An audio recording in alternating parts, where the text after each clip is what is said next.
Buenas noches, bienvenidos a Viernes en Tertulia en el Miami Hispanic Cultural Center, evento del tercer viernes de cada mes, donde tratamos a través de una entrevista de conocer mejor la vida, la trayectoria y la obra y el legado del invitado o los invitados. Hoy tengo el placer de tener como compañía en este Viernes en Tertulia a un hombre que se ha dedicado al estudio de la música, un hombre que ha dedicado su vida a muchas ramas de la cotidianidad, como fue banquero para sobrevivir, pero también fue un hombre dedicado al deporte, la cultura y sobre todo también coleccionista, que es un aspecto que vamos a analizar. Así que te doy la bienvenida. Gracias a ti, Mili.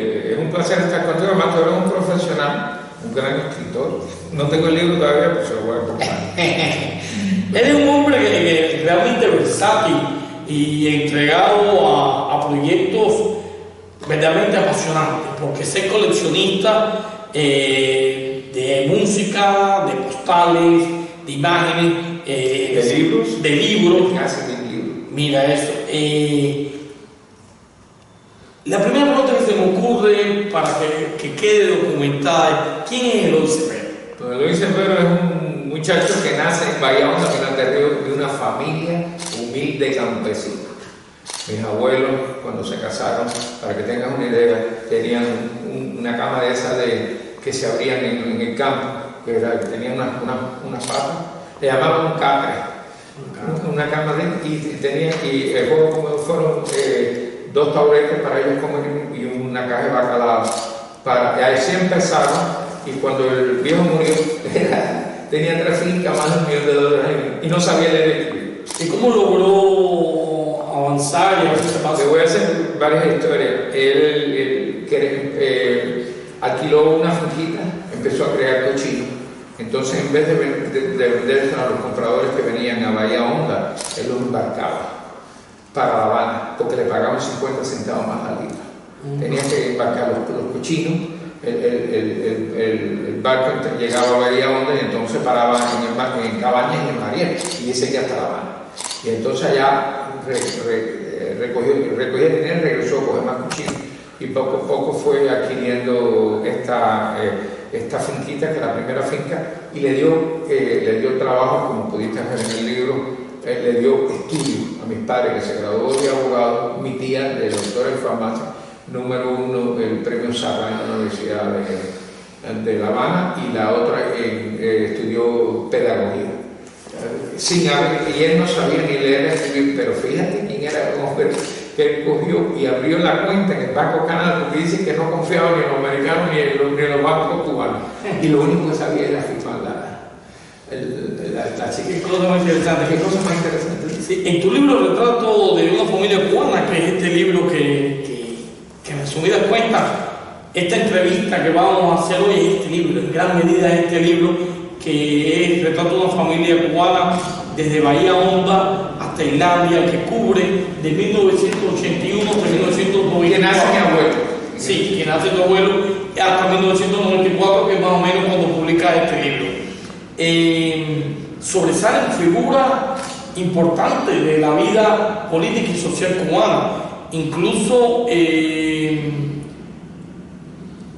de personas de tu familia que llegaron a ser parte de la constituyente. ¿Cómo lograste compilar toda esta información y toda esta imagen? Bueno, desde chiquito me gustaba la historia, y entonces entrevisté a mi abuelo, entrevisté a mis tías, a los amigos de mi familia, y fui adquiriendo. Tengo buena memoria, tengo una memoria increíble, y entonces casi todo esto lo hice en memoria. Wow. Y entonces, sobre todo los nombres, que era lo que más yo guardaba, porque los nombres a veces son difíciles. Mis hermanos me ayudaron y todo, y empiezo yo a averiguar, porque en mi casa, como mi padre fue fundador del Partido Ortodoxo, había venido del Partido Liberal de Mendieta, pero no entró en el partido auténtico, siendo primo segundo de Pío Socarrao. Y entonces nunca fue auténtico. Entonces él se une a Chivas y fundan el Partido Ortodoxo en Pinar del Río con el dominador Pérez y el guajiro de Candelaria, que era, ¿cómo se llama? Juan Amador Rodríguez, que era la figura más relevante en ese sentido. Entonces Paco Yada, toda esa gente visitaron en Cuba, me acuerdo, a Agramonte que visita, Elena Medero, estaba... ¿Visitaban tu casa? Sí, Manuel Bisbet, Fidel estuvo allí, pero yo era muy chiquito. Y él corrió en el 50 para representante, pierde. Chivas sale senador y entonces en el 52, como tú sabes, son las elecciones, Chivas se da el tiro y nombran a Gramonte, cometiendo un error, debieron haber nombrado a Emilio Ochoa. Si Emilio Ochoa llega a ser el candidato, el Batista probablemente no hubiera dado el golpe. Pero imagínate, Agramonte era un profesor de la universidad, un intelectual, no era un hombre de batalla como Emilio. Y entonces conocí a gente. Entonces de chiquito, Araceli Orcuy, fuimos a la que era senador también, íbamos a la finca. Entonces yo estaba tan atraído por todas estas figuras que eran importantes. Yo me sentaba, mi padre hermano y yo sentaba con él entre el único que mis hermanos no le prestaban atención. Y entonces en mi casa se leía mucho periódico, se leía ante la prensa, tú sabes. Y entonces desde chiquito fui creciendo en ese ambiente histórico y también político, si te pones a ver. Esa vida familiar que tú estás describiendo, tan llena de vida y de experiencia y de vínculo con la vida social cubana y de tantas figuras que visitaron tu casa, que conocían a tu padre, de pronto todo aquello se rompe y se ve reprochado con la llegada del carterismo y sus nefastas consecuencias. ¿Cómo era el ambiente, ya me lo has descrito un poco, en tu casa, inmediatamente antes, en ese momento convulso de la salida de Batista y de la llegada de Fidel? ¿Qué pasaba en tu casa en esa época? Bueno, déjame decirte, nosotros estábamos en un colegio americano, el Canal College, ¿no? El segundo colegio más grande de Cuba después de Belén. Y entonces regresábamos en los veranos, nos pasábamos los 3 meses de vacaciones en el pueblo, y aquello era un pueblo donde el 50% era negro. Por eso aprendí a tocar la tumbadora, porque mi madre no me dejó tocar piano por esas cosas que tenían, que pensaban que todos los pianistas eran gays. Entonces yo aprendí con los negritos y a tocar guaguancó y a cantar, y entonces era lo más... Yo deseaba regresar a mi pueblo siempre en los veranos, porque teníamos una casa en la playa y compartíamos con todo el mundo, y sobre todo me iba para ver un bebé negro con mi vecino. Nos escapamos de la casa y llegamos a las 5 de la mañana. Entonces era un pueblo de mucha fiesta. Valladolid era un pueblo de buen poder adquisitivo, tenía una gran bahía, tenía el Central Valladolid, que ahora creo que se llama el Harlem, y entonces era un pueblo donde vi mucha tienda, mucho comercio, fábrica de ladrillo, mucha madera que estaba al norte. Entonces nos creíamos, era un pueblo, era familia todo el mundo. Para que tengas una idea, de los 5 médicos había 3 mulatos, un negro y un blanco. Tú sabes, y eran los médicos mejores que había en el pueblo. Mi padre era el único abogado, y entonces era el que casaba a todo el mundo, porque era abogado y notario. En Cuba para casar tenía que ser notario. Y cubríamos cabaña, todo Bayamón. Y en esa etapa, eso era antes de la revolución. Cuando llega la revolución, ¿cómo en tu casa perciben ese evento? Bueno, déjame decirte, antes de la revolución, cuando empiezan los ataques, que los rebeldes, Edelmiro Escalona, había venido de la villa, había fundado el frente en la sierra de los Solgares, habían ataques, los soldados, y de pronto, un tiroteo, mataron unos cuantos soldados. Entonces ya tú veías que el 1 de enero se estaba acercando. Se ponen los tigres de Maferrer que llegaban allí, todo el mundo se escondía porque le tenían terror. A veces yo iba con mi padre a cabaña y una vez me acuerdo que nos paramos y habían 3 buscados. Tú sabes que habían buscado, los había probablemente la Guardia Rural o whoever los buscaba. Entonces me acuerdo que vimos cómo lo estaban bajando. Entonces de ahí ya empieza aquello, atacan el cuartel de las cosas. Y entonces mi padre dice, esto se está poniendo feo. Y entonces ahí la fiesta de fin de año, en eso se da la fiesta. Y aquí, lo primero por la mañana tocó una señora, Rebeca, tú sabes, Ana María, era dueño de finca, me dice, oye, se fue Batista, toca a mi padre, nos levantamos todo el mundo. Y en eso ponen la televisión. Entonces Fidel coge la comandancia de Santiago de Cuba y declara a Santiago de Cuba la capital de Cuba. Y ahí es cuando él ya había seleccionado los asesores, todo el primer ¿Y ustedes lo toman en esa época, al principio, como algo positivo? Bueno, claro, porque mi padre estaba en contra de Batista. Claro. Y no porque hubiera matado, sino porque mi padre, como un buen historiador y abogado, no le gustó el golpe de Estado. Entonces, no fue ni a la última elección que estaba ¿cómo se llama? Maquetel contra el hermano ¿cómo se llama? Rivero. La candidatura, él no fue. Fue la elección del 58. Del 58 hasta el 59, el pacto de Miami decidió que en vez de ir a la elección, que todo el mundo se abstuviera, y entonces le da, sale Rivero Bueno presidente de Cuba, pero imagino que no puedo tomar, porque en eso Batista se va y deja que yo. Sí, que el recuerdo de Batista y ese golpe de Estado fue funesto para Cuba.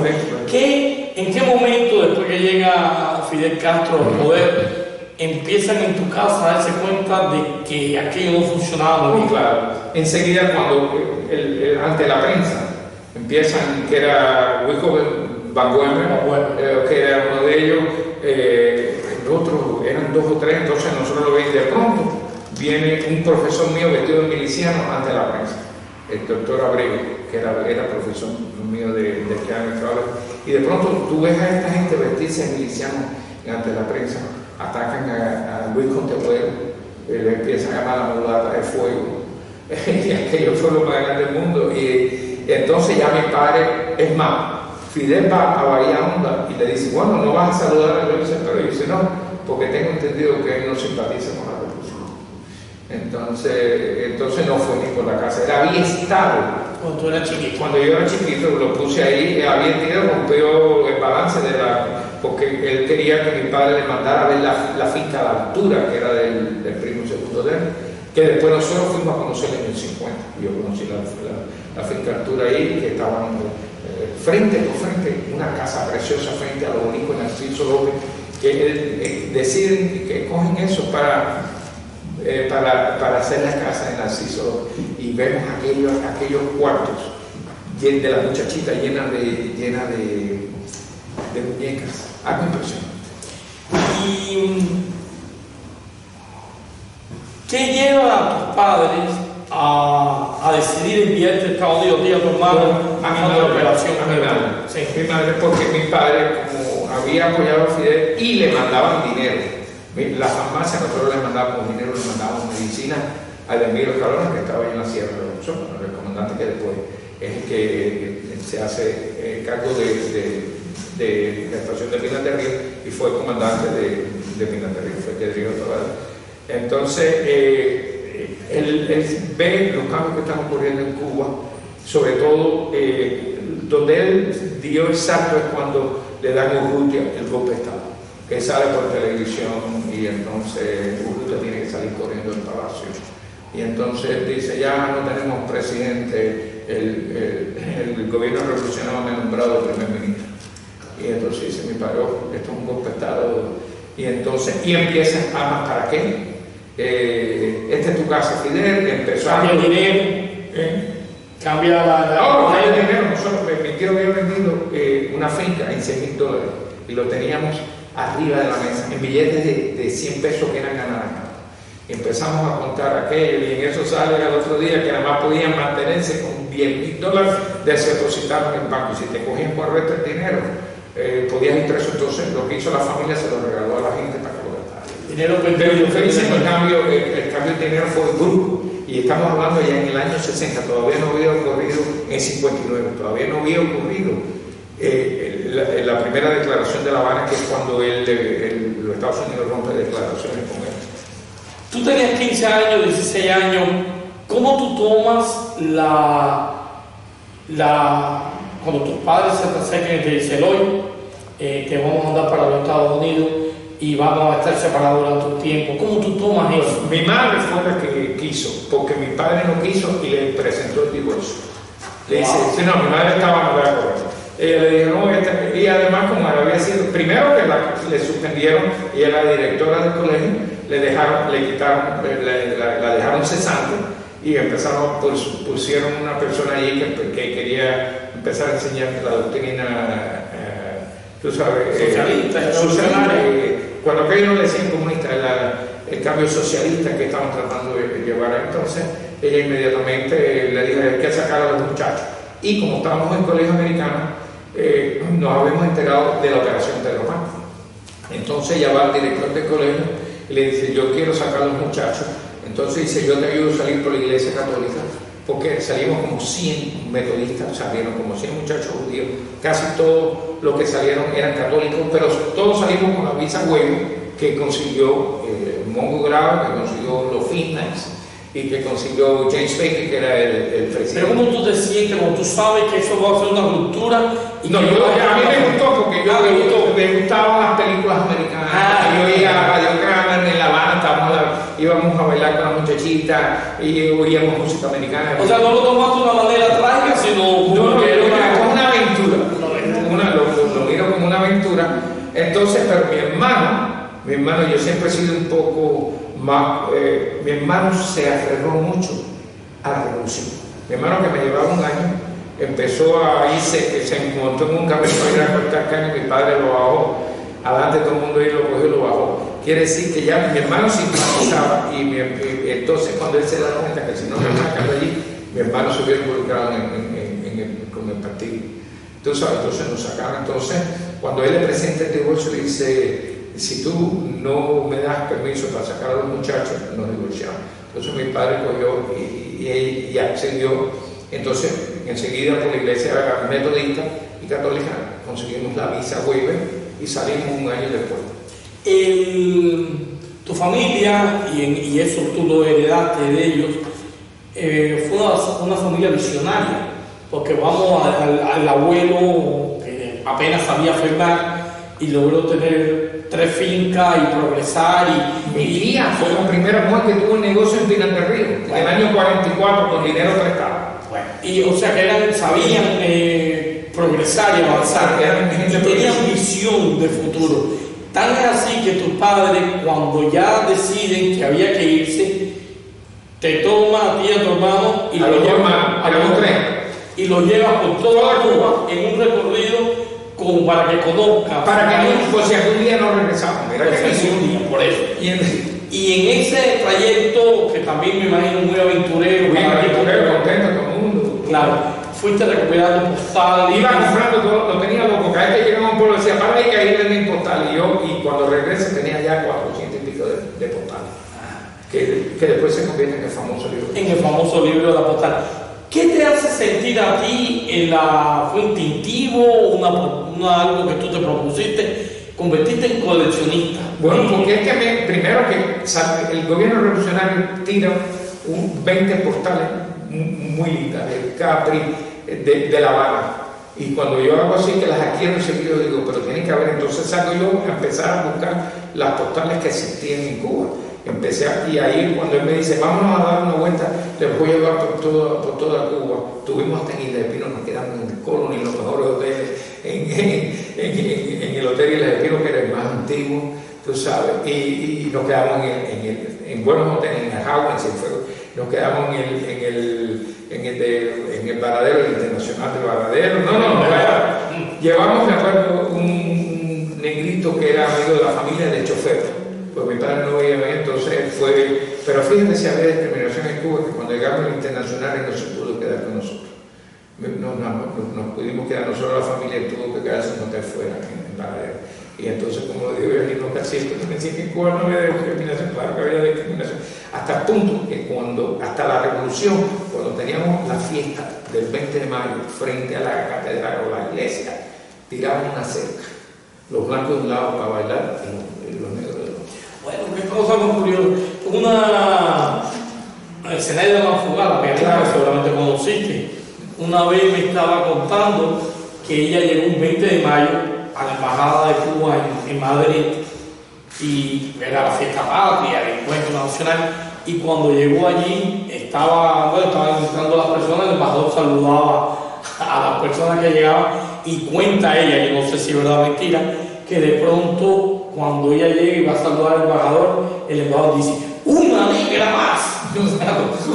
Sí, pero la idea es que la gente se cree que en Cuba todo el mundo era negro, cuando no era verdad. Entonces, Te asombró. es más, ella me hizo una historia que cuando ella le invitan a tocar y llega antes del tiempo de todo el mundo, no la dejaban pasar. No la dejaban pasar, dice, no, aquí no admitimos negros en el teatro. Y dice, yo soy la pianista que voy a estar interpretando el Lecono, tú sabes que era una gran pianista de Lecono, y la sientan en el primer asiento. Entonces cuando empieza a llegar la gente que la presentan a ellos, el manager se cayó para atrás, le pidió mil disculpas. Pero qué cosa más curiosa. Sí, el racismo en Cuba había como en todas partes, pero nunca llegaba al extremo que había aquí en Estados Unidos. No, todo el mundo le decía negro y la gente se ponía bravo. Aparte de la colección de postales. Cuando llega la revolución quitan el alambre ese, y era la primera vez que pudimos bailar los negros y los blancos juntos, porque en la glorieta tocaba la orquesta. Y entonces todo el mundo veía la música y todo el mundo los negros de un lado. Esa fue la primera vez que me acuerdo que bailamos todo el mundo. Sí, dame ¿dónde me estaba preguntando? No, te quería preguntar, por otras anécdotas que estás haciendo, sobre el tema de las colecciones. Tenía la colección de postales que apareció en 2 libros, no uno solo, 2 libros con colección de postales. Y tienes también la colección probablemente de música cubana más grande que hay fuera de Cuba. Bueno, probablemente la más grande es la de Cristóbal Díaz. La mía yo te diría que la segunda. Cristóbal Díaz, que es un gran pero bueno, está en Puerto Rico. No importa, pero la donó quien es Fayú. Sí. Ahora la mía se queda como privada, la mía es la más grande en este momento. Pero la más grande tiene casi 60.000 años. ¿La donó a Fayú o a Yugo? No, a Fayú. A Fayú. Se la donó con pago, a él le pagan por eso. La mía yo la pienso donar, yo tengo como 20.000 años entre una cosa y otra. Y entonces, pero sí, lo que tengo yo que nadie tiene es la música de Miami del año, la primer disco que se graba aquí hasta el 80. ¿Cuál es el primer disco? El primer se llama Flagler Street. Carlos Rangel lo grabó con Panchito Calimano y un grupo de primero y una canción de Capó Menéndez, Flagler Street. Galeano, te recordamos, era una guarachita. Y entonces ahí empezaron, y yo, que era un loco, extrañaba tanto la música cubana porque yo en Cuba me levantaba y la música cubana. Había un programa en Radio Progreso, en Radio García Serra, que empezaba a las 7 de la mañana con Vicente Cubano. Una canción por la mañana hasta por la noche que terminaba con Orquesta de Nino González a las 12 horas. Entonces yo el día entero estaba oyendo música, entonces llegué aquí a extrañar lo que era música boricua. Y a mí, tú sabes, era buena, pero no era lo que yo estaba acostumbrado, no era igual que lo que teníamos en Cuba. Y entonces ahí fue cuando a mí se me ocurre, le digo al americano que yo quería comprar unos discos, el americano que nos crió, y empezamos una colección de música. Y entonces ahí fue que yo empiezo la colección, me dijo, te voy a comprar, ¿qué más hace? Yo toco un poco tombadora, no soy profesional, pero tenemos un disco allá en Valladolid que se llamaba Melodía del 60. Y tocábamos gratis todas las fuertecitas. Entonces me compró la tumbadora y empezamos la colección, y ahí empezó la colección. Y claro, mientras más el poder adquisitivo mío fue incrementando, más empecé a comprar. Porque él muere, entonces después me quedé yo solo y estaba.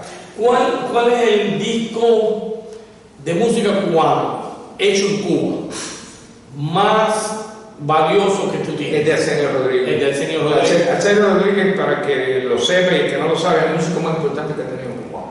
Músico, no cantante. Bueno, Arsenio no solo es el padre de la salsa, viene a Nueva York, cambia la música en Nueva York, le dicen el autor de 1000 intérpretes, más de 1000 canciones, el que crea los conjuntos. Antes empezaban, como tú sabes, los trovadores, los dúos, los tríos, los sextetos le ponen una trompeta. Arsenio pone 2 trompetas, le agrega el piano y la tumbadora. Y crean los primeros conjuntos, enseguida hace el conjunto casino, la Sonora Matancera, hace lo mismo. Los jóvenes del Cari y todo el mundo. Entonces ya Arsenio se convierte en esa figura importantísima, que era, como decía Pato ya en una entrevista que hizo, los tres melodías del 40, eran la orquesta. Arsenio Rodríguez y la orquesta de Diario. Porque este Diario es una orquesta de Joséito Valdés, que era un mulato que... yo tengo los discos de toda esa gente, entonces tú te das cuenta, esa gente dominaba lo que era la música negra. Porque acuérdate que los clubes blancos llevaban casi siempre la orquesta en el conjunto casino. Entonces, los jóvenes en Cayo llevaban a la Universal. Y me acuerdo una vez que le digo a mi padre, oye, ¿cuándo ustedes van a traer? Porque yo vivía frente al Club de los Negros, que era todo, lo hicieron nuevo de mampostería, aire acondicionado, cristales colocados, y la de los blancos era de madera. Entonces, tanto le dimos, hicieron, entonces después la fabricaron. Entonces yo me sentaba enfrente, cuando llegaban ellos, empezaba el baile como las 10 de la noche.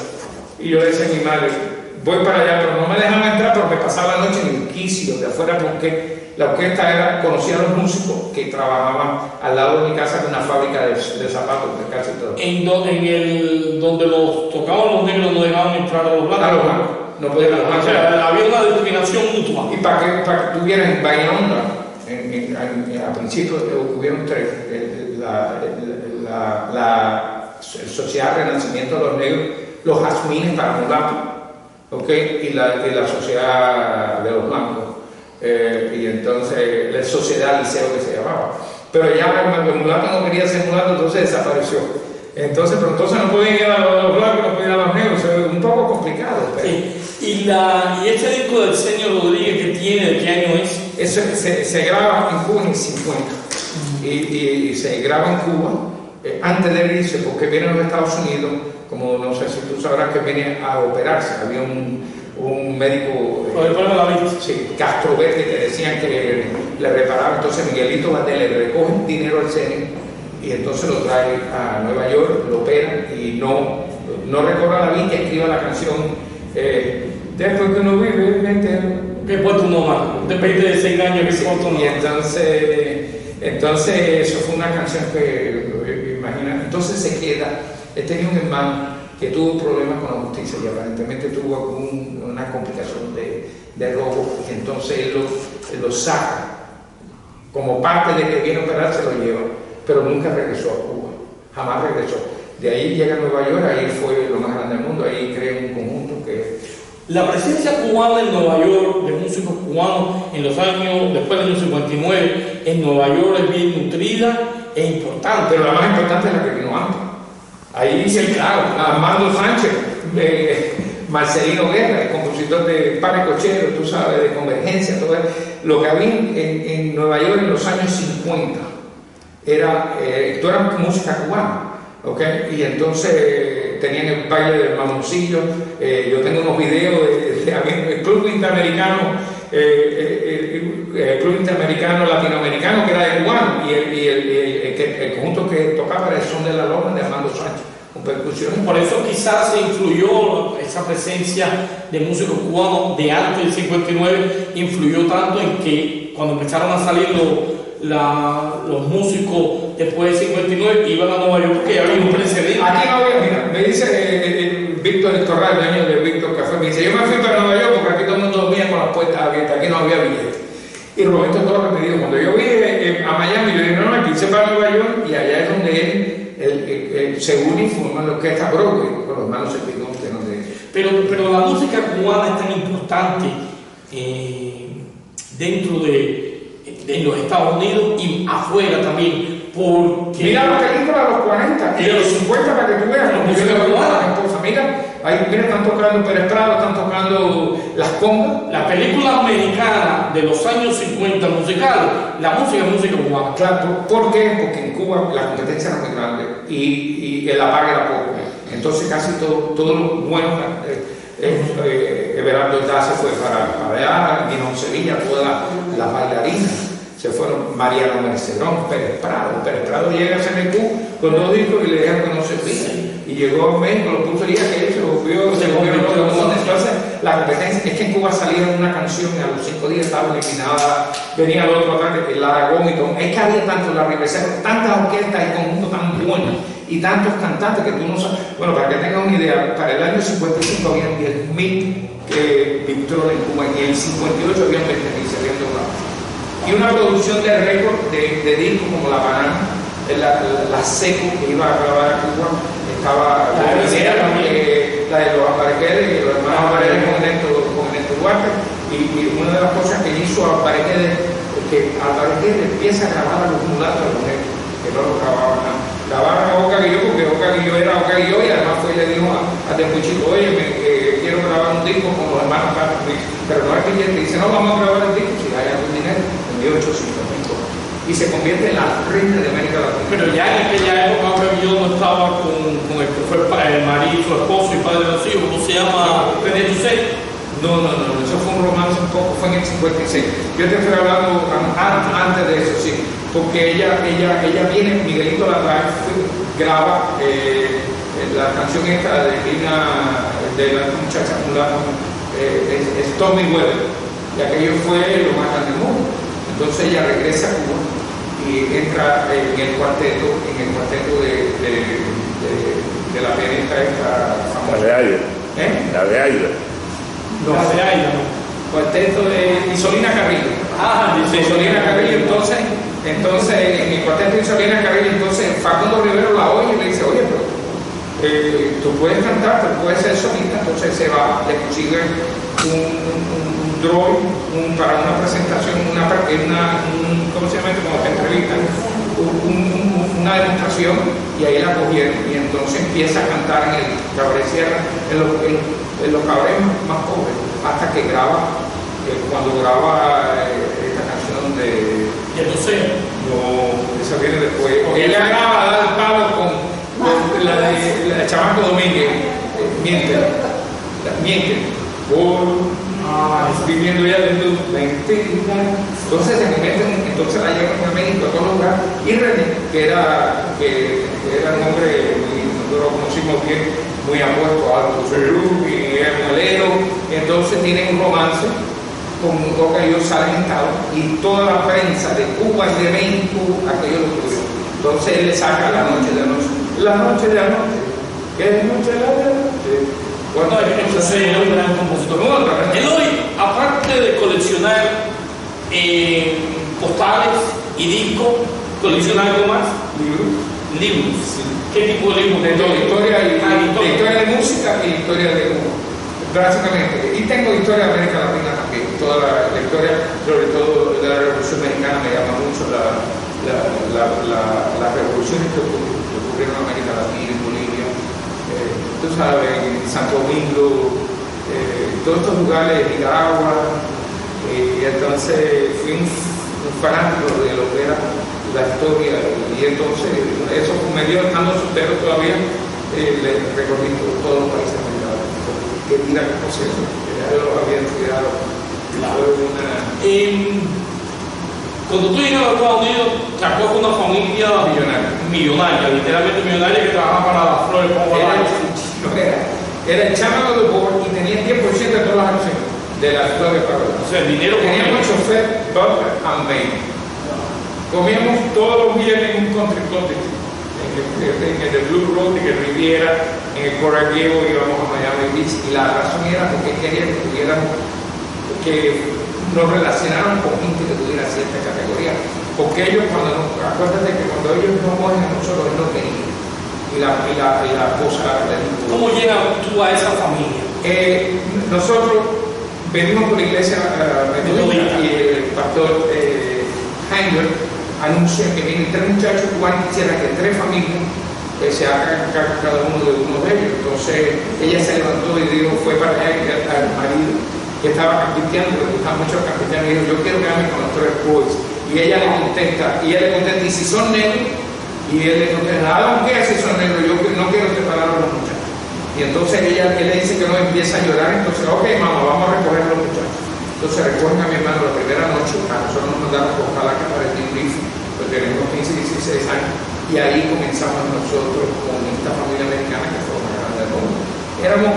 Él había tenido 2 hijos, pero no se dio ocupar de ellos, porque además de ser chamo del board de Florida Paradise, era miembro de la Comisión de Energía y Tóxica, era presidente banco de la Reserva Federal de Hermanos, era miembro de Trotino, no se llama, uno de los hombres más importantes, de los 5 hombres más importantes. Entonces no tenía tiempo para los muchachos. Cuando nos cogen nosotros, es que se dedica a nosotros. A ustedes y a sus hijos verdaderos. Bueno, los hijos verdaderos estaban casados. Ya estaban adultos. Ya uno ya tenía hijos, el otro era gay, tenía sus padres, pero se dedicó a nosotros. Y entonces llegamos los 4 hijos y nos abrazamos con ellos, nos tiramos en la cama, mi hermano chiquito en el medio, y yo por un lado y el otro en televisión en color en el año 62, en Corregué.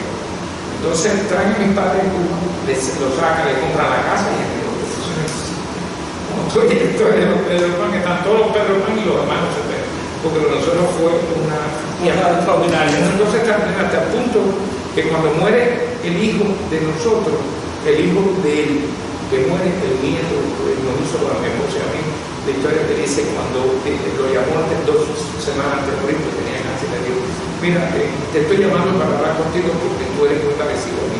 Yo he cometido muchos errores en mi vida, pero donde nunca me equivoqué fue un error en manos de Y cuando salen tus padres, también salieron con la ayuda de ellos. Claro, él llamó al con de tanta influencia, llamó al embajador mexicano a México, que ellos mandaron un avión a Cuba, lo sacan de un avión a México, y se quedaron en casa de unos amigos. Entonces en un mes le prepararon la visa y lo mandaron y lo fuimos a recoger a la República. Pero tu familia se establece, tus padres, en Tampa, porque los hermanos, los amigos de mi padre vivían todos en Tampa, eran del pueblo de Artemisa, de ese pueblo alrededor de Valladolid, habían sido políticos con él. Entonces él prefirió estar en Miami, no conocía prácticamente a nadie, y entonces él les compra la casa para que vayan para allá. ¿Y ninguno de los 3 hermanos de ustedes se va con sus padres? Se va, sí, cuando ellos compran la casa, mi hermano chiquito se va con él, que lo tenía en la academia militar de Miami Militar Academy, se gradúa, entonces nos mandan para Hillsborough International College a vivir con mi padre, y mi hermano va para la Universidad de San Florida en Tampa, se gradúa allá. El único que se queda aquí soy yo, porque yo ya tendría como 20 años más o menos. Tendría 20 años. Yo cojo una beca en la Universidad de Miami, yo era uno de los corredores más grandes de mejores de aquí, llego a los 8 meses le dirigí todo americano.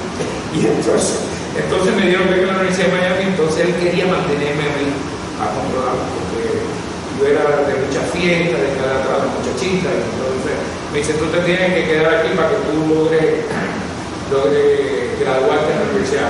Y me costó trabajo al principio, un semestre no pasé y me suspendió, me puso a trabajar para el club de fútbol, a lavar los uniformes. Y entonces me dijo, si el próximo semestre te saco y entonces no, el próximo semestre ya cogí los grados, y entonces vi la necesidad tan importante que era graduarse. Pero él estaba atrás de mí.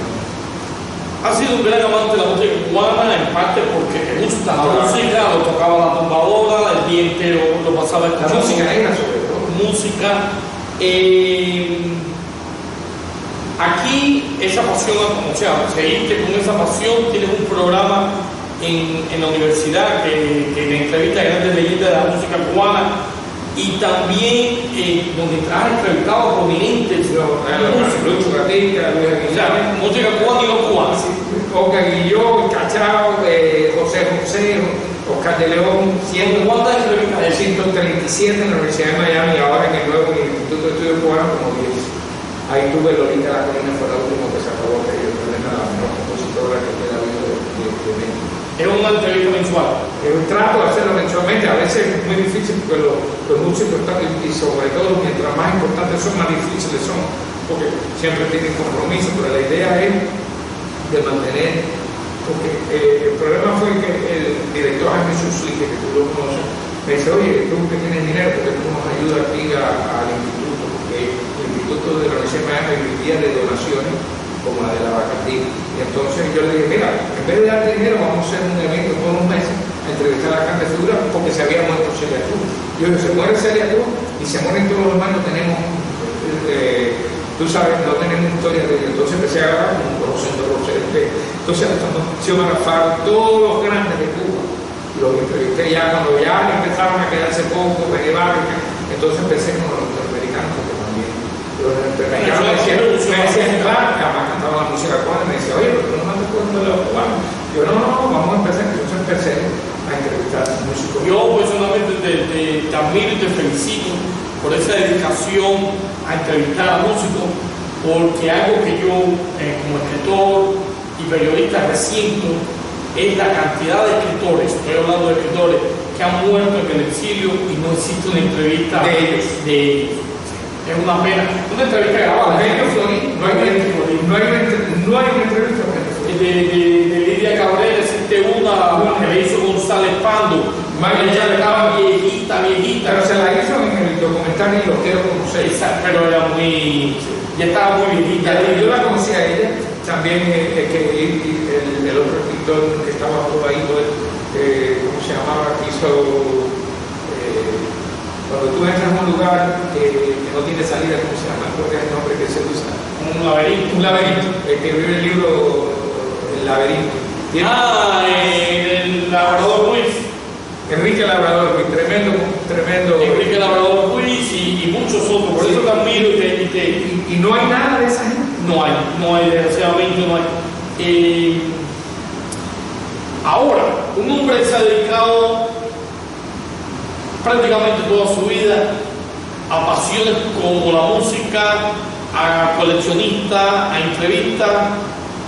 De pronto se ve un banquero. Es como, para mí, es como un poco, es como que un escritor. No pega con eso.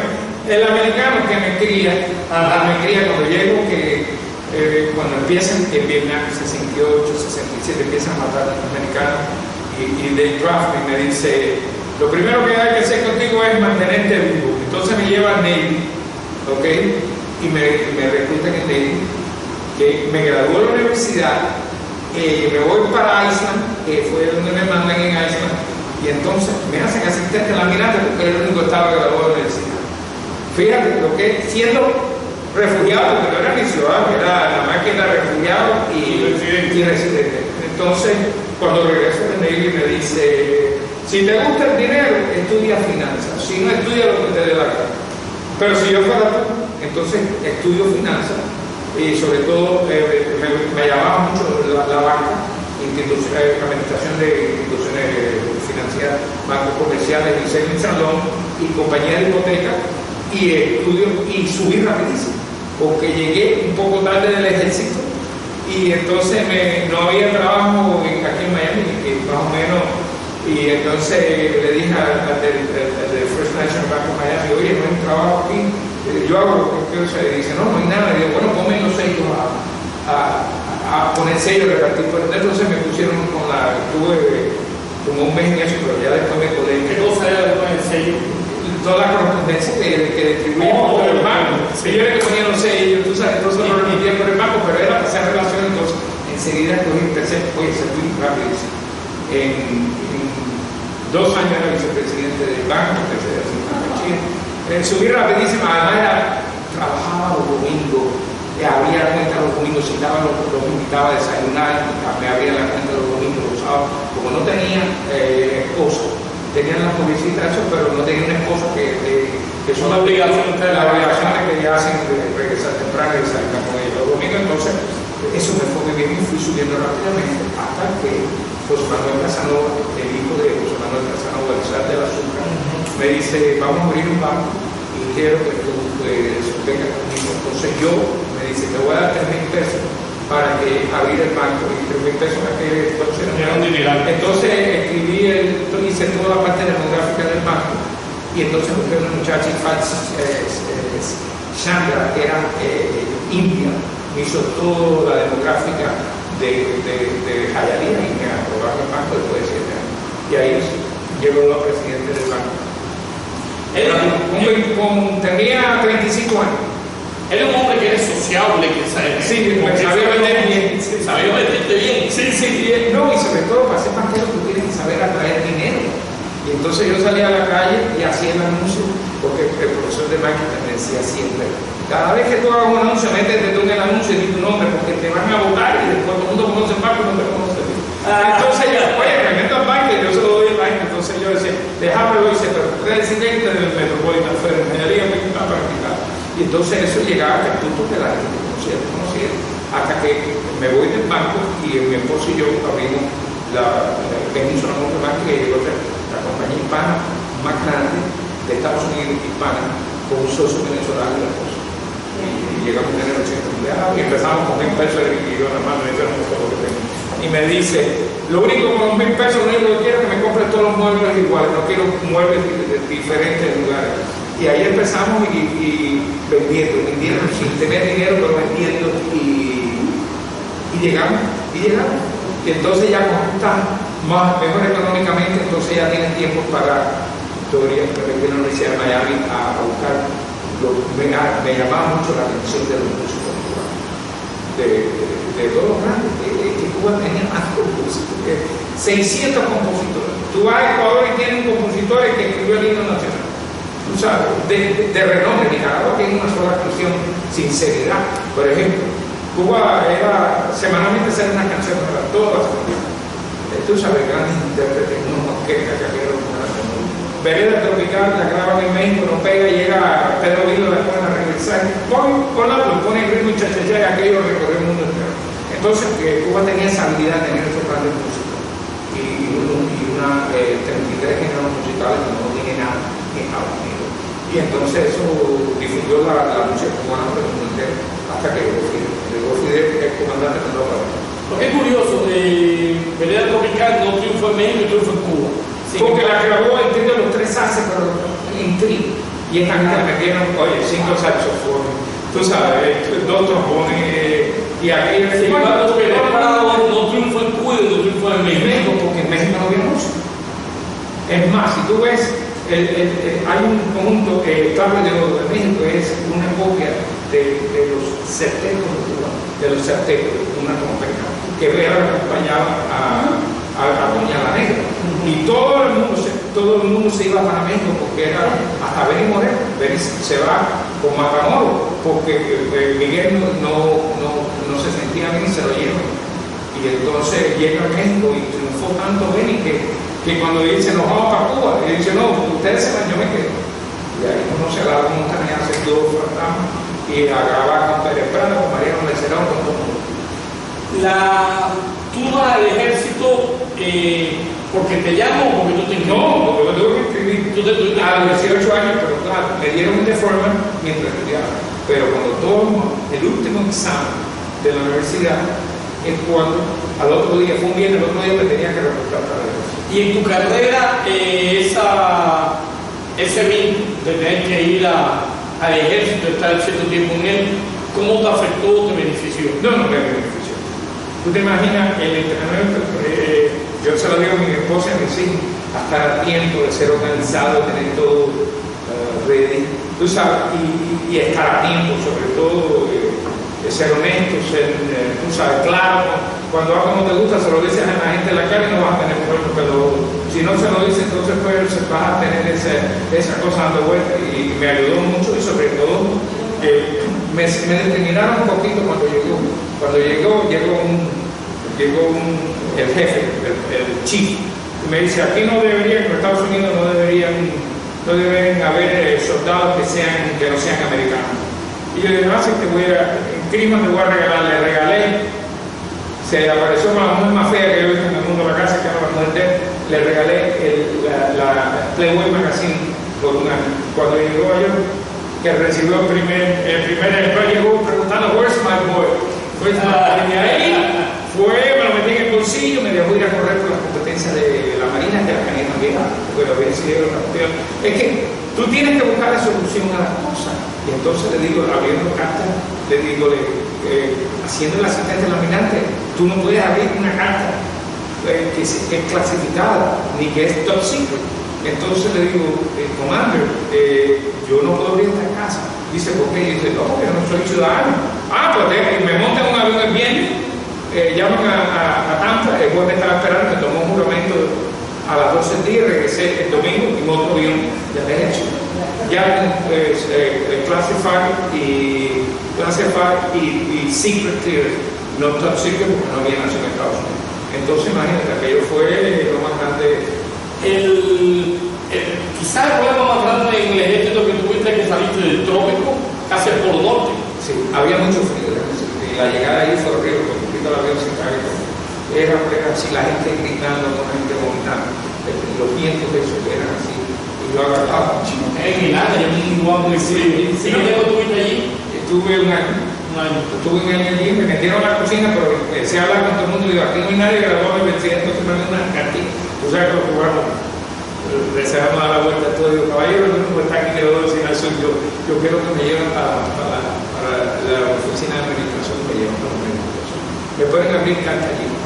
Y entonces, pero enseguida que pude venir a conocer. ¿Eras el único cubano?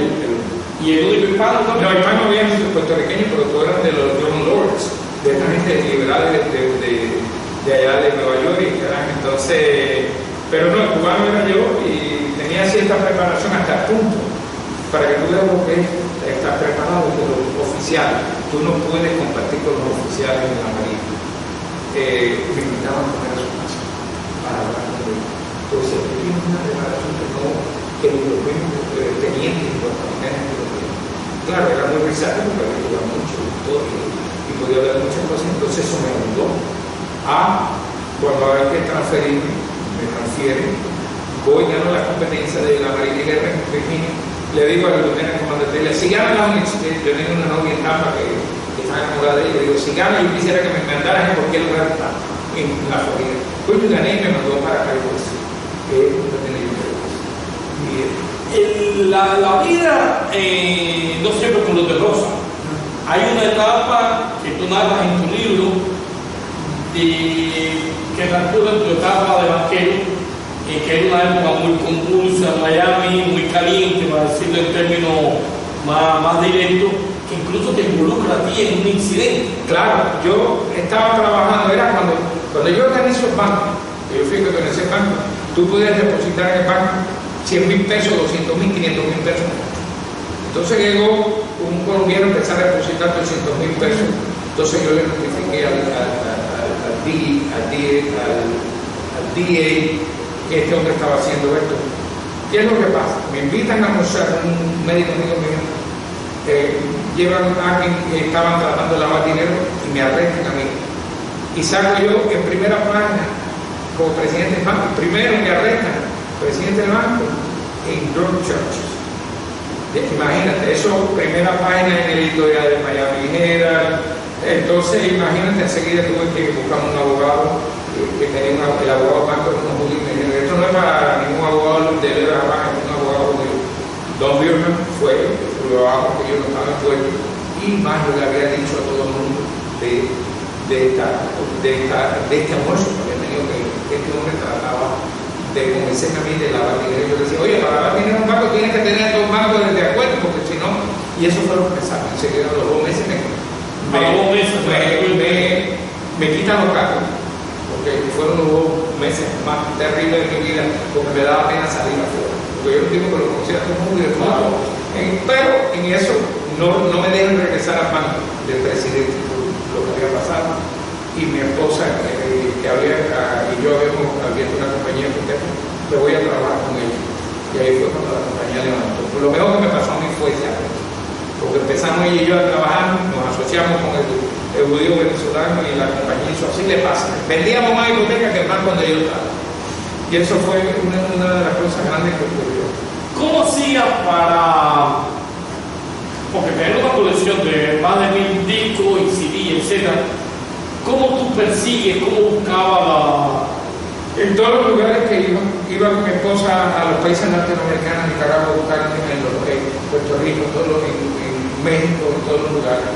Y entonces siempre había mucha gente que vendía discos que no los quería, porque ya el disco ya no era cosa, pero yo siempre pensaba que el disco era muy importante por la portada, que era una fotografía. Claro. Los CD hoy en día no tienen nada. Y entonces muchas de los documentales que van a casa es para van a mi casa para grabar la portada de los discos, todos los maquetas, todos los músicos.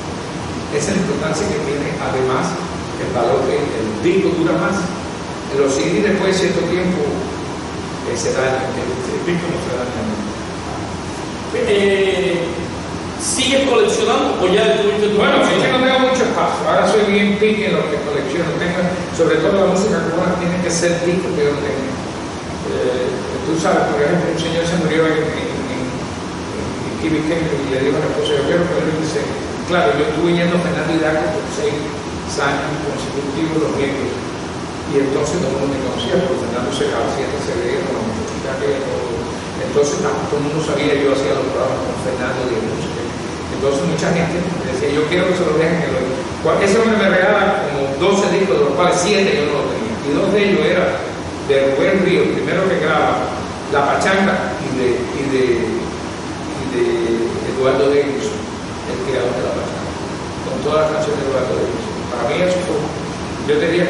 disco es lo más importante.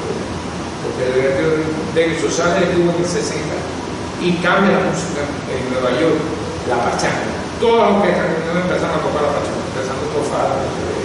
¿Has coleccionado también la música que se hace en Cuba? Sí, en Cuba tengo mucho, porque la gente en Cuba, por ejemplo, el manager de Son 14, ¿cómo se llama? Sí, se me olvidó el nombre ahora. ¿Saben quién es? Sí, claro. Tremendo compositor y tremendo músico. No solo que me escribió una canción, sino que me mandó una pila de discos de como 50 como él. Entonces lo vine a almorzar, fuimos a almorzar, empecé a dar en inglés, a contar el teléfono, escribirlo y habla como un extranjero. Y entonces se pega ahora como un extranjero y sacan un son que la gente dice que y entonces de esas cosas que tú, y sin embargo hoy en día no me dejan ir a Cuba como te había dicho, de la parte de la Fundación Diana, mucho problemas. ¿Te gustaría ir a volver a Cuba? Oh, me encantaría, primero, sobre todo a Barranquilla, la conozcan por los portales. ¿Has intentado hacer un viaje? No, la única vez que intenté fue cuando iba a hacer el documental, que es un documental que iba a seguir a la revista Social, donde aprobaron el proyecto, pero no me dejaron, incluyendo que me han invitado, Miguel Magnet, que sabe que el presidente Rubián me invitó a una conferencia sobre el film del film, que es la y yo tengo en YouTube, si tú entras ahí, yo doy una conferencia en la Universidad de Miami del film. Y entonces, que lo veo, ¿por qué no invitan el hoy aquí a una conferencia de film? Porque nunca lo consigo, pero sé quiénes son todos ellos, los Mato Peña Médica, el Niño Rivera, Portillo de la Luz, vaya, toda esa gente, Marta Baté, y entonces, pero no me dejan mirar. Ni aún con la gestión de Miguel Barnier que tiene una nadie. El hijo del Pancho, Pachito Alonso, me dijo, yo te llevo a Cuba, yo te entro, y digo, coño, pero ¿y si no me saca? Claro. Tú que estás dedicado a toda tu vida a conocer y a profundizar la música cubana, ¿cuál consideras que es la voz femenina más grande de Cuba? La más, en el bolero, Ocarina. Lo que es música guaracha, seria, esos tres, y Benny Moré están. Mira, yo le pregunto a Oscar de León, ¿cómo ustedes, en la entrevista que le hago a Oscar, cómo ustedes se miran en relación con Benny Moré? Dice, Benny Moré estaba aquí y nosotros estábamos aquí abajo. Oscar y yo, no solo que fue la gran bolerista de América Latina, sino que recorrió el mundo entero. Ella veía todos los hintos, cada vez que se inauguraba un hinto en el mundo entero, ella era la que lo hacía. Estaba hablando y Celia Cruz, que te voy a decir. Celia Cruz sale de Cuba, va a México, fue a España, no pegó mucho en España. Entonces la Luz se pelea con Tito Puente. Y entonces el Mongo Santa María le dice, oye, está Celia Cruz allá, que no ha pegado porque estaba ella muy amiga de Lola Flores. Y Lola Flores tenía un show y entonces cuando terminaba el show de ella, había una estrofa al lado que ella se lo había inclinado para que Celia tocara. Y entonces cuando Tito traía a Celia, graba y de ahí que Celia se convierte en la figura máxima en la salsa con la mujer. Todo el mundo quería grabar con Celia. Cuando Celia grababa, el disco pegaba y el disco. Entonces Celia se convierte probablemente la mujer más importante, incluyendo Oscar y yo como bolerista más importante que o sea, la cultura de Tito con la Lupe es lo que atrae a no, ella se pelea porque la Lupe era muy difícil. Todo difícil. Y entonces se pelea hasta el punto que graba bien y le dice, y Tito a mí me buscó y lo pone en el disco. Y entonces ya eso puso, pero claro, cuando viene, yo me acuerdo una vez que estaba recién casada, le digo, me tienes que dejar, era de que empezaba a las 2 de la noche. Tú sabes que las mujeres recién casadas no dejan a los maridos salir después a las 2. Dos veces me hizo la sesión, me dejó ir a ver a Tito en el Omni y me dejó ir a ver a Mario Bausa, que es el otro que cambió toda la música en Estados Unidos. Entonces, aquello fue, cuando yo vi lo que es Tito Puente con 18 de música, creo, y además todos los arreglos que se lo hacía Rey, se llama Hernández, que era la revista de Machito, de Tito Puente, de Tito Rodríguez, bueno, uno de los mejores revistas que tuvo. La música, ahora que estamos mencionando Tito Puente, la música más cercana, la música cubana es la puertorriqueña. Bueno, no necesariamente, porque acuérdate que Puerto Rico tiene tres géneros musicales, tiene la bomba, la plena, y la danza puertorriqueña, y la música folclórica. Cuba tiene 33 géneros musicales, incluyendo el bambú, que después va para Colombia, que se hace un género musical colombiano bien importante. Y, por ejemplo, el tango se lo llevan los marineros allá a Argentina, se liga con la milonga, la habanera, y de ahí sale el tango. Entonces, la diferencia de Cuba no solo es el fútbol, sino el jazz, hay tienen que saber el gran escritor que escribió de jazz en Cuba, que murió. No, estoy hablando de que escribió la historia de la música en Cuba. Tú dices el musicólogo. El musicólogo, sí. Elio Lovi. No, Elio Lovi estuvo en mi casa también. Y le hicimos tremendo almuerzo y ahí le hicimos 3 postres y me dijo, lo que tú tienes en tu casa no lo tiene nadie en Cuba. No estoy hablando, él era saxofonista de la orquesta de Benny Moreno. No. Bien conocido.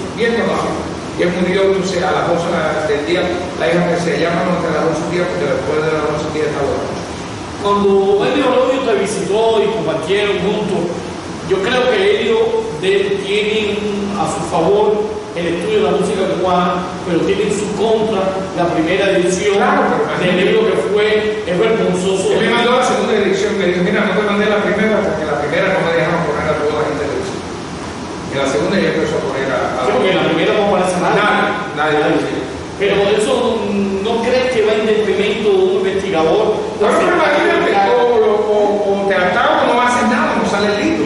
Entonces, si tú tienes esa intensidad de escribir, que está muy bueno, y escribe músicos que todo el mundo desconoce, y después viene Radamés López, que mandó los 4 libros de Cuba también, que a toda la gente que Elio Lovi lo deja afuera, lo tengo como... ¿Él no se sentía avergonzado de esa primera edición? No, lo que nos explicó que él estaba forzado porque si no, no se lo publicaba.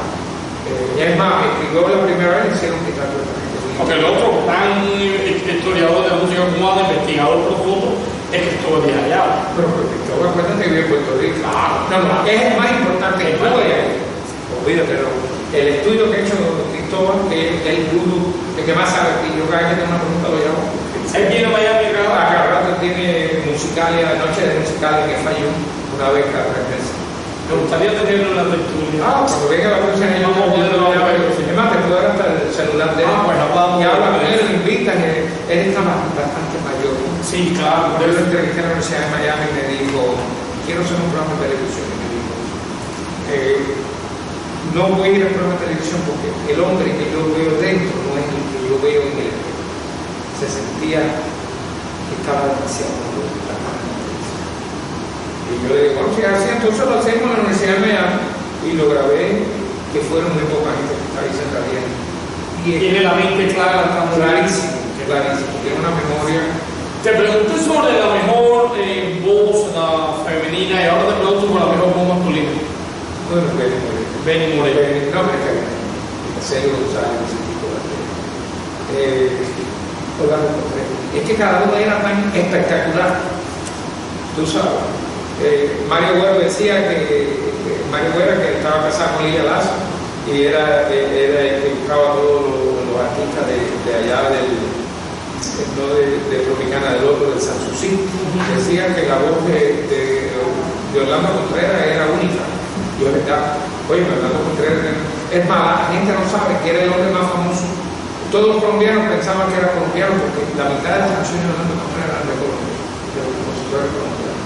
Trabajó mucho tiempo allá en Colombia también. Claro, en Colombia, eso fue una colombiana. Pero dio un cáncer en el pulmón porque fumaba mucho. El otro Orlando Vallejo. Por favor, la voz más melodiosa de Cuba. Decía Zenén Suárez que tenía una voz asquerosamente afinada.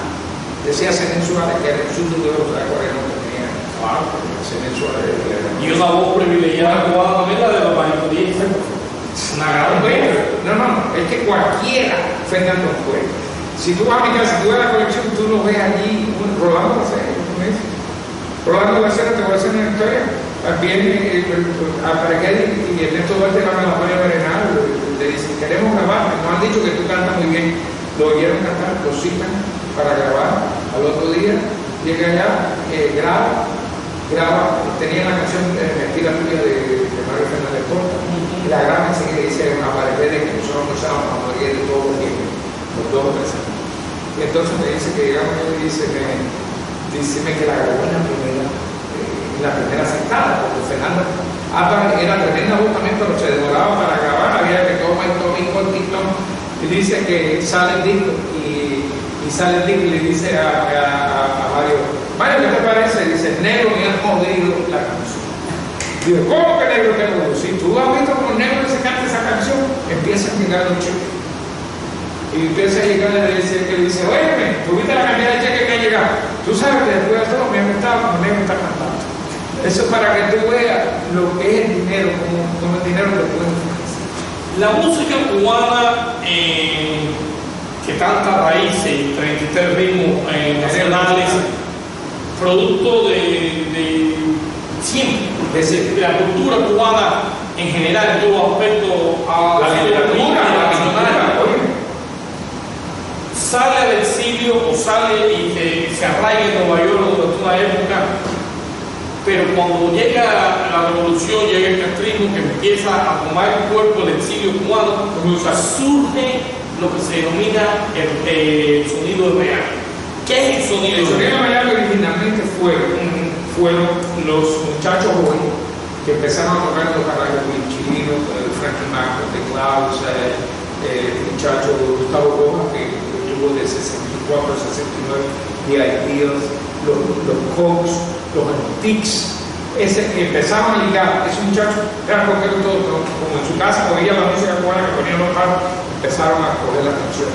Tú me acostumbras, empezaron a meter en las grabaciones de ellos la música cubana, que ellos fue ligando, pero el precursor de todo es Carlos Bolívar. Carlos es el primero, no solo que lo hizo, sino que grabó con un muchacho. En Estefan Miami Latin Boys, que después le tuvieron que cambiar el nombre porque entró Messi Navarro y entró Gloria Estefan. Entonces le cambiaron el nombre para Miami Sound. Eso, al mismo tiempo, los músicos que habían venido de Cuba, que trajeron todo su conocimiento y todos sus discos, empiezan a grabar aquí también, empiezan a tocar en los ejemplos. Entonces ya la música no solo se tocaba la música de estos muchachos, pero la música de estos orquestas de bodas y 15 y todo, y entonces esa mezcla es lo que se llama está dividido los que vinieron ya, tú sabes, y los grandes. Entonces, oye, en Cuba se quedaron nada más de los grandes, que vino aquí en el 60, cantó en el Directo Auditorio, le dejó 10,000 pesos a Rubén en el hotel. Aquí en Miami vino en Moreno. En el 60. Sí, porque estuvo en Nueva York, fue a cantar al Taledi, recoger un dinero que le debían dar, y entonces pagó aquí y le regaló 10,000 pesos a Rubén. Y tocó en el Directo Auditorio en el 60, en diciembre del 60. Y entonces se quedó Fernando Álvarez. Se quedó Dino Borges, que no prácticamente, Dino es una de las mejores, para mí uno de los mejores. Esa Portiva La Luna también. Bueno, sí, pero era un poco posterior, pero era cantante. Estoy hablando de los cantantes, no. De ahí, Rolo Martínez, gran cantante, gran figura que se fue enseguida, José Dolores Quiñones, compositor de Suerte de Jazz, y de los Aretes de la Luna. Toda esa gente, ese hombre se fue para España en el 60. Y este otro que sacó Mango, que son ese grabó, se va para México en el 60. Entonces oye, ¿cómo no se puede más? Todo el mundo vino para acá, los compositores, los cantantes, y sobre todo para Nueva York, que era donde estaba. ¿Qué piensa de la música actualmente? De lo que se denomina Bueno, música. bueno, la música hoy en día, el rap es lo que vende, pero a la gente no le gusta. Por eso tuve que el programa mío, yo estoy haciendo un programa que se llama, sale los fines de semana, el sonido de Miami, toda la música de Miami de 60, pero hago como Humberto Cortina, voy a Mambí, hago toda la música cubana, entonces a veces voy con Raúl Martínez a Caracol y hago la música de Venezuela, la música de Colombia, de muchos cantantes, compositores. Pero digo, por ejemplo, de los exitosos como hoy en día, gente de zona, y eso fue gente de Cuba. Pero esa gente está en Cuba, esta gente sí, pero viven aquí. Bueno, vienen a cobrar aquí, pero regresan a Cuba, como el médico de la salsa que está en Cuba, Isaac Delgado que está en Cuba. ¿Qué piensas tú de esa música en general? Bueno, imagínate, no me gusta. Es más, es que ponte a pensar, la única, después de 60, ¿cuántos boleros tú conoces importantes? Uno de estos muchachos del ciego, ¿cómo se llama? Osvaldo Rodríguez. Osvaldo, ¿cómo se llama esa canción? Él tiene varios. Tiene varios, Osvaldo. Sí, no, pero esa es la... Una y media. La escogió como de las 100 mejores canciones. Una canción de Osvaldo que es esa y Unicornio Azul, y la otra de Yolanda de Pablito Milanés. O sea, el futuro de la música en general, tú lo ves muy mal. Muy mal. En Cuba, el problema es que en Cuba como no hay alegría, no hay grandes compositores. Entonces lo que tienen tremendos músicos, y el mundo se preocupa y vienen para acá y decía este que murió, Israel Cantón, me decía, muchachos, cuando yo empecé a tocar con los boricuas, me decía, oye, afuera, ustedes en Cuba sí sabían tocar, nosotros somos inventados. Me decía, ¿qué colección te hubiera gustado hacer de arte que nunca aprendiste y que hoy en día, yo siempre me hubiera gustado coleccionar esta cosa?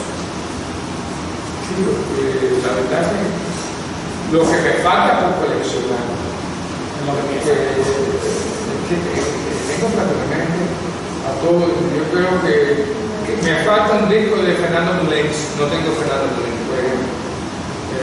Tengo de Bobby Collazo, de todo lo demás, de Facundo Rivera. Entonces un hombre muy exitoso y Camilo y valoro eso de ser un hombre exitoso, empezar casi de cero y ser hoy en día una figura muy importante dentro del exilio cubano. Cuando tú miras atrás y haces un recorrido de tu vida, ¿cómo te sientes?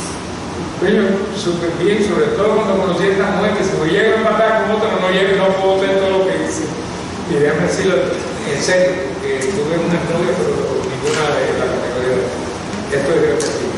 La mujer más inteligente que conozco. ¿Crees que te falta algo por hacer? Me falta por hacer, bueno, no me hace, hemos hecho todo lo que tú te puedes imaginar. Una de las cosas que sí hago, por ejemplo, ahora estamos haciendo el 500 aniversario. Empezamos a titubear, hoy me voy a encargar, ya tengo las fechas hechas, ya nombré a la gente que van a hacer, Andrés Rodríguez, que estuvo aquí la semana pasada, tengo a Rosa Leonor Whitmore, voy a poner a Reverendo y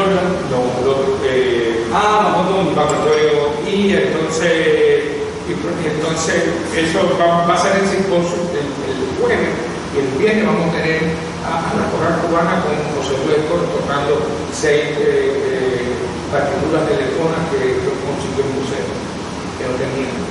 Entonces, a mí por hacer, bueno, ya me pasa nieto. Acabo de tener un nieto ahora de 4 meses, tengo 2 nietos en Islandia. Usted le dice que sí, a mí me pareció una hija, ya la tuve cuando estaba en el ejército allá. Y que no lo sabías. Y que no lo sabía. Entonces, a mí fue la que lo descubrió. Y entonces hemos tenido, me siento completamente realizado. Muchos amigos. Y la gente no quiere mucho, tú sabes. Y siempre me invita para todo, pero yo vivo de un hombre feliz. El americano y mi abuelo me decía, es el deber de aquella persona que tiene poder y tiene influencia de poder a comunidad. Y cuando yo hago que el americano me dijo, ya le dije, ¿qué podemos hacer cada vez que ayudes a alguien? Qué lindo, creo que con eso, esta frase tan sabia, podemos terminar la entrevista. Por la gracia a Dios por la entrevista, porque me han entrevistado, pero nadie me ha hecho este tipo de entrevista. De verdad, he tenido, el foro me hizo una entrevista de una hora también allá en el museo, pero no a este nivel, por eso traté de contestarte lo más posible en poco tiempo para que tuviera más o menos un recuento de lo que he hecho. Pues te doy nuevamente las gracias, le doy las gracias a ustedes también por su asistencia. Gracias. A Viernes de Tertulia, el evento es de ser viernes de cada mes y el mes que viene tendremos otro invitado. Bueno, déjenme decirle a ustedes que yo lo anuncié en Mambí, lo anuncié por Facebook, salió en el Diario de las Américas y yo les también dije, es una lástima que la gente no venga a ver. Y sobre todo que venga a esta casa, ¿verdad? Porque es una belleza, tú. Y claro, puede ser que la gente le tenga miedo a la isla, porque esta fue en un tiempo le llamaban Vietnam, por eso es claro. Cuando llegaron los marielitos aquí, esto le llamaban Vietnam, aquí no entraban, tú sabes, entonces eso se ha quedado dando vuelta y la gente aparentemente. Pero lo que tú estás haciendo, todos satisfechos. No, súper satisfecho en el sentido que lo que vale es que la entrevista no la gente que ha venido. Se les agradece que nosotros somos mexicanos y no vivimos en Miami, las mujeres. O sea que tenemos doble mérito. ¿Y cómo te enteraste por mi hermana, por Nina Torres? Ella sí vive aquí. Ella es gallerista, vive aquí en Miami. Y nos invitó, pero... Déjame decirte que si no llega a ser en México, Benny Moreno existe.